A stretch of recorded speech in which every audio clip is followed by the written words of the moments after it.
నా పేరు బక్కా సుబ్రహ్మణ్య గారు. ఒక ఏ ఊరు అన్న మీది? తాత విశాఖపట్నం. మా తాత అయిపోయే తండ్రి గారు ఇక్కడికి వచ్చారు. తండ్రి గారు ఇక్కడ పుట్టారు. ఇక్కడ పుట్టారు. తర్వాత మారు తర్వాత మీ పిల్లలు నా ఫోర్త్ జనరేషన్ అవుతుంది. కానీ తెలుగు మాట్లాడుతుంది. మా పని పుజారి పని. పుజారి పని. ఎక్కడ మీ నేటివ్ వైజాగ్ అన్నావు కదా, వైజాగ్ ఉందా? నాకు తెలీదు.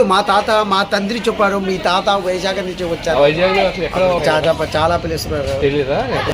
సుమారు ఎన్ని కుటుంబాలు తెలుగు కుటుంబాలు ఉంటారు? 50 దాకా ఉంటారు. 50 కుటుంబాలు ఉంటాయి. 50 దాకా ఉంటారు. తెలుగు కొంచెం బాబా. ఈ గుడి పేరు వచ్చి ఇది పోల్పిల్లి పాడితెలమ్మ.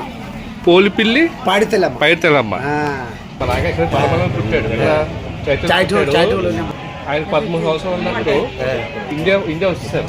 మా అమ్మ కూడా ఇక్కడ పుట్టి 2 సంవత్సరాలు ఉన్నప్పుడు ఇండియా వచ్చేసారు.